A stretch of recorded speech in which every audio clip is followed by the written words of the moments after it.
Дәулет мынау қатарда, екінші қатарда Алуа, үшінші қатарда Айша биби. Үшеуін келе қалыңдаршы бері қарай.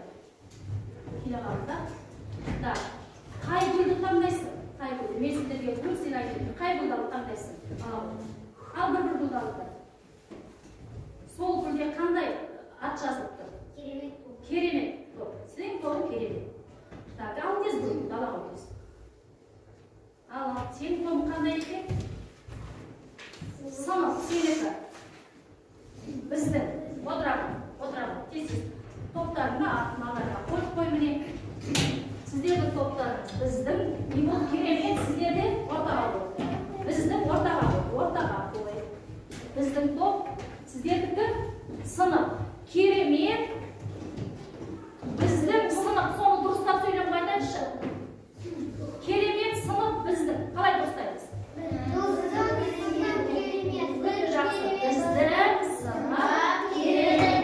Енді біздің сыныбымызды керемет екенін бүгінгі сабақта көрсетесіңдер. Өте жақсы. Біздің сынып керемет. Ал енді балалар, өткен сабақтағы білімдеріңді бақылау үшін осы біздің сынып керемет дегеннің ішінде сынып сұрақ қояйықшы. Сынып кім айтады? Сұрақ. Сынып. Не? Қандай сөз табеді? Зат есім, иә? Зат есім. Ендеше, сол зат есімге байланысты біз өткенді қайталаймыз. Мен сұрақтарды оқимын қайрат. Біз тек қана иә, жоқ деп жауап береміз. Мен топташылардың алдарына ұмытып кетпейміз. Дәулет, Алуа, Айша биби алдарына бағалау парағын қойып қойдым. Әр оқушының айтқан қолыңнан қаламыңды алып, әр оқушының алған несін қойып отырдар, иә? Жақсы. Қаламдардың қолдарына алып, Дәулет бағалау парағы алдыңда ма? Біріншісі, заттың атын білдіретін сөздерді зат есім дейміз. Иә, жоқ. Кім айтады? Тез етеміз. Иә. Екі бала баға қойып отыр. Дәулет. Екіншісі, қанша неше сұрақтары зат есімдерге қойылады? Зат есімдерге қойылады. Иә, жоқ. Қанша неше? Жоқ, дұрыс. Келесісі. Кім-кімдер сұрағы жан-жануарлар мен заттарға қойылады. Кім-кімдер сұрағы жан-жануарлар мен заттарға қойылады. Иә, бала қол көтерсеңдер, сіздер қойып отыр. Кім айтты сендер топтарға? Әр топтан кім айтып отыр, қойып отырасың. Дәулет ұмытып кетпе. Кім-кімдер сұрағы адамдарға қойылады. Қол көтереміз. Кім-кімдер сұрағы адамдарға қойылады. Кім-кімдер адамдарға қойылады. Мына отырасың. Келесі. Нелер сұрағы жан-жануарлар мен заттарға қойылады. Тағы да кім айтады? Нелер сұрағы? Иә, қойып отырыңдар. Жақсы, кім сабаққа қатысып отыр, балалар қойып отырасыңдар, иә? Топташылы Дәулет сен ұмытып отырған сияқтысың. Бала қоймайды. Бал қойып ұмытпа. Жақсы, ендігі келесі қарай. Нұрнияз. Тақтаға қараймыз. Тақтадан ненің суреттерін көріп тұрмыз? Күшік, сұрақ.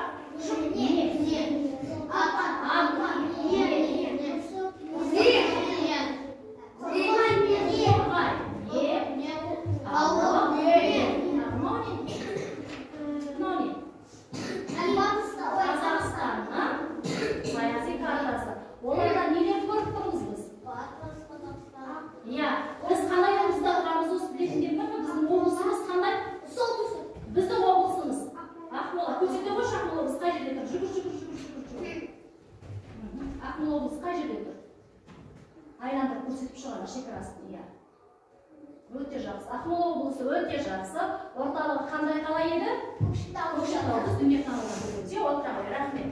Балалар, осында қаншама қалалардың аттары тұр. Бұлар қандай әріптермен жазылады? Бас әріптермен жазылады. Бас әріптермен жазылады. Жақсы. Ары қарай келесіне назар аударайық.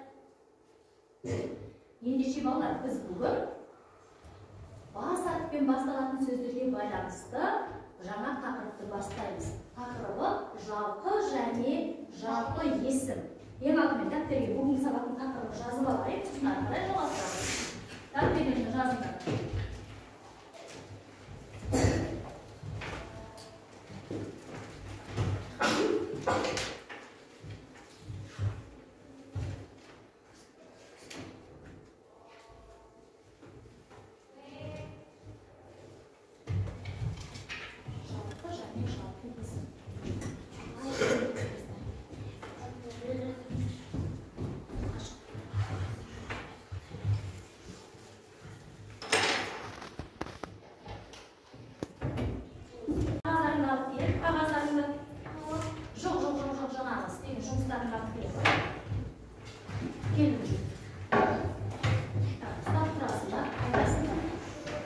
біреу екі жақтан жоқ маған емес былай ұстап ар жақ жүнжуге мына қолмен ұстап так ал енді айтасың так айтыңдар енді кім Айжан не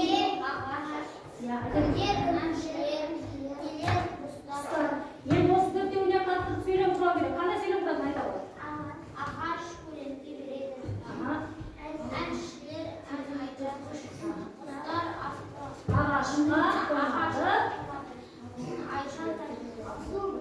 Айжан тәртіпті қыз дейді иә кішкене қыз шолпан қыз емес қыз осындағы жалпы есімдер қайсысы жалпы есім қайсысы Айжан неге Айжан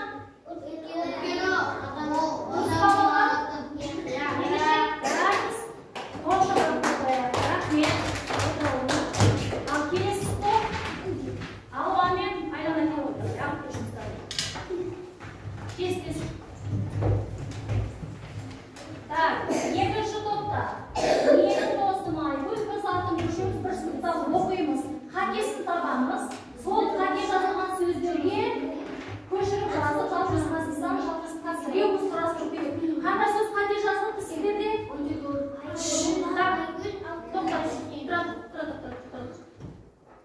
Мұстафа біз тыңдап отырған жоқпыз ешкім жығырламау қазір мүмкін бұлар қате істеп қоятын шығар тыңдап отыру керек қате болса дұрыстаймыз ғой қай сөздер қате жазылыпты Айгүл Алтынгүл ода неге қате еді не істеуіміз керек еді біз неге адамның аты және ол жалпы есім осыған байланысты ребус құрастыру керек болатын кәне оқимыз бәрімізге Айгүл Алтынгүл дұрыс па екен дұрыс ендеше бас бармақпен жұмыста бағалайды па дұрыс деді ма бәрі жақсы отыра қойыңдар рахмет келесі Айша бибі мен Амхан кешірсіз жұмыстарыңды айтып беру қараймыз қате болса айтамыз қате болса шығарып жібер ал тыңдауға hazırмыз ба Айлана ал сіздерге қандай тапсырма берілді сөз жұмбақты шешеміз және шешуінен сөйлем құраймыз иә біріншісі не дейді ал жинайтын жәндік ол не екіншісі 41 көбейтілсі 80 дұрыс па қарап отырды қария дегеніміз ол ата жеміс алма аяулы адам ана су жәндігі сонымен қандай сөз шықты астана енді осы астананы қатыстырып сөйлем құрау керек не деп жазыңдар мен астанаға бардым астана деген қандай сөз жалқы есім ба жалпы есім ба жалқы есім қандай болу керек еді бас әріппен жазу керек ендеше сіздер қандай әріппен жазыпсыздар кішкентай әріп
Думал, аяғын кесесің, аяғы. Қол кесесің. Дәулет, Мұстафа, жалт есім деген сонымен не болды? Я, адамның аттары, я. Сұрақ қоямыз. Адамға не деп қоямыз? Сұрақ қоямыз. Кім? Сұрақ қой. Айт енді сыздасын. Кім? Айтсайшы, айланы сөйлесеңші. Кім? Мынаған оқысайшы. Кім? Бекер, сыздасын. Тағы айтамыз. Кім? Жоқ, бекерден басқа. Бекер, сосын кім? Бөкер. Тағы да бар ма? Бөкер. Тағы да кім бар? Кім? Бекер. Тағы да бекер. Балалар. Отырау. Енді қараңдаршы.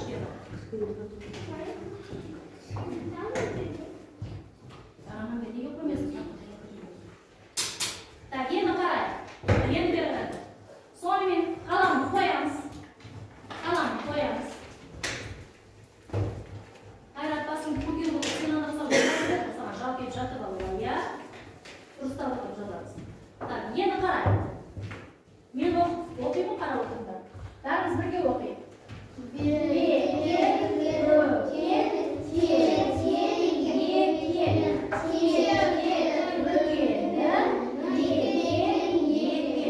Балалар, бұндағы тете деген сөз түсінгендер бар ма? Тете деген сөз, мысалы үнжу тұра қойшы, сенің үйіңде кім бар? Нұрбақыт, балаларды айтып жүрсіз. Гүлсезім, Нұрбақыт, Балнұр, Айзере, Раяна және Інжу, иә? Міне осындай көп балалы отбасы. Енді қарай, тете дегеніміз, Інжу өзіңнен кейінгі сіңлінің аты кім еді? Балнұр. Міне, егер өздеріңнен кейін Балнұр екеуінің арасында басқа бала жоқ қой, Балнұр екеуінің орталарында, иә? Ендеше сен Балнұр екеуің тете боласыңдар. Тете дегеніміз бір-біріне жақын болады, дос болады, ойнайды, әңгімесін айтады, сырын айтады. Өзінен кейін араларында бала жоқ. Мысалы, сіңлісі бар, иә, дайындық сыныпта. Сол екеуі тете дегеніміз.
kesim var. Жалпы kesim var, жалпы kesim var. Жалпы есім, ya, dostlar. Егер ол достардың аттары болса қандай есім болады? Жалпы есім болады. Ал достар дегеніміз ол жалпылама ат, ya. Бірімізбен үнемі дос болып жүрейік. Ал енді кітаптарыңды мына қоя тұрып, орталарына мен бір Дәулет 28 туға баланы орталарына қоямыз. Әрқайсыларының алдарында парақ болады. Әр топтыларында парақ. Қараңыз. Дәулет, сендердің топтары сәйкестендіріп.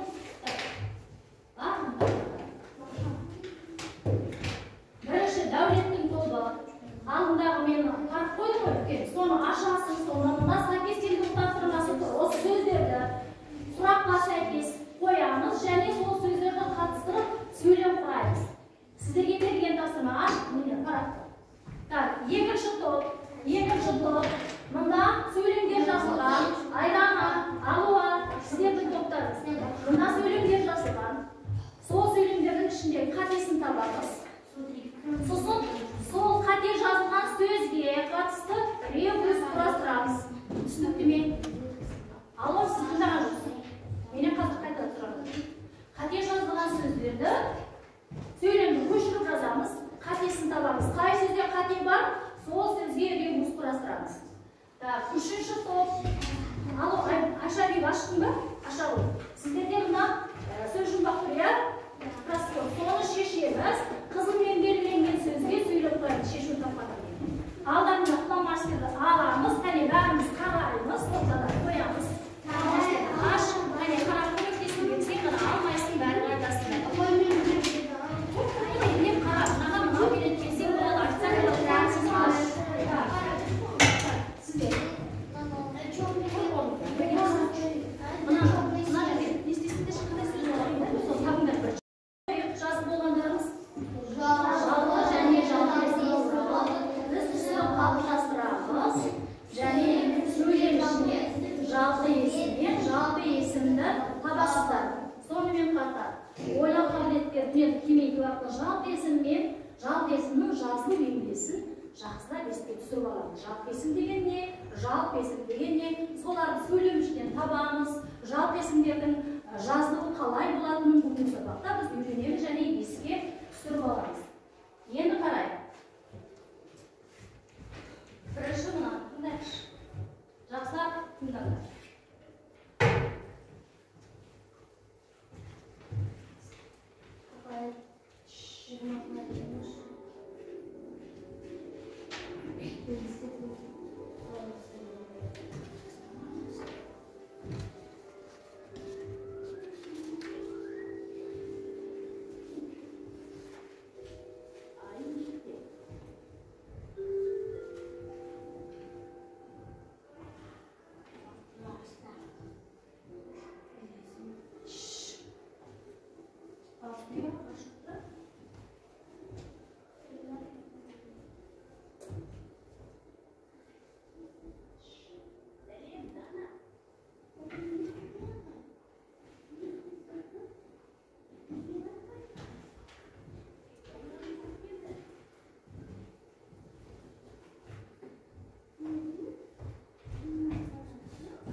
бозбала.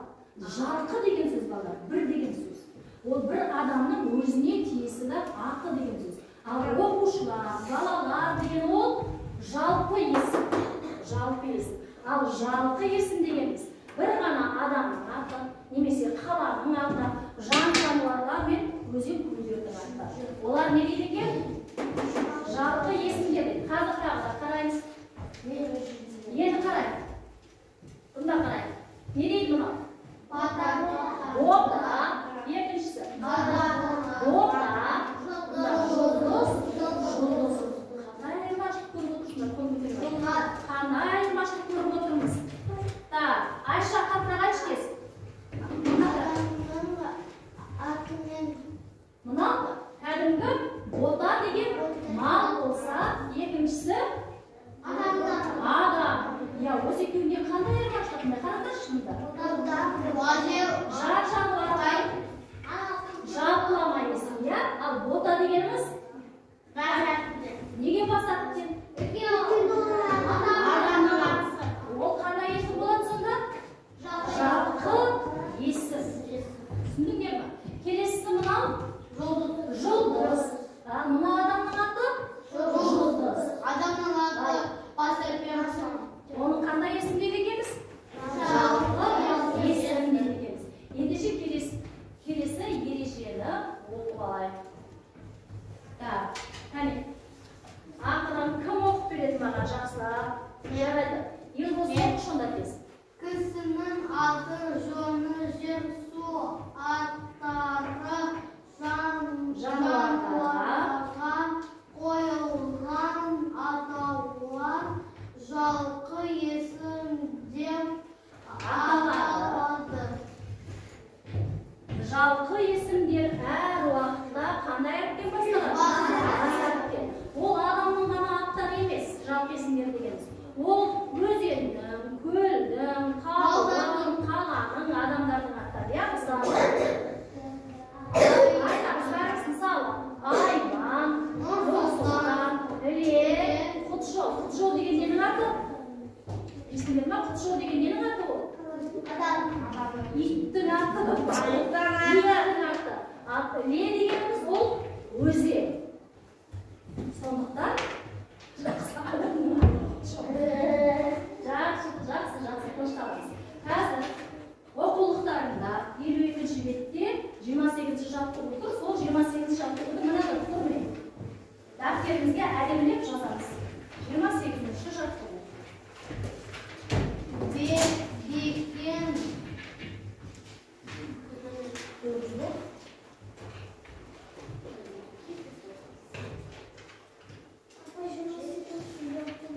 Иә, 28-ші жаттығу.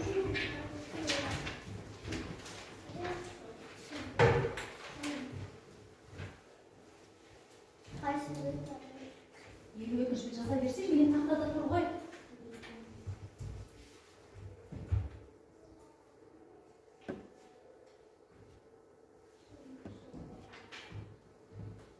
Тақтаға жүр.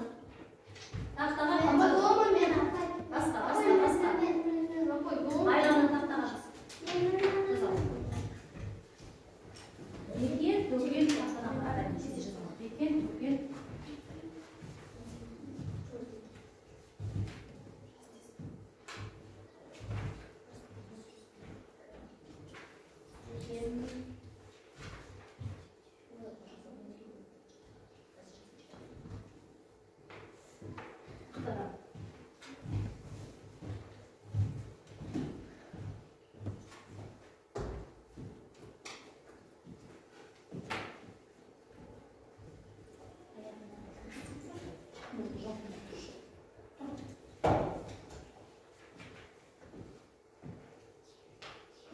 Әдемі жаз.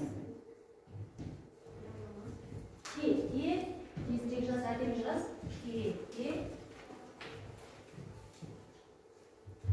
Әдемі жаз. Екен.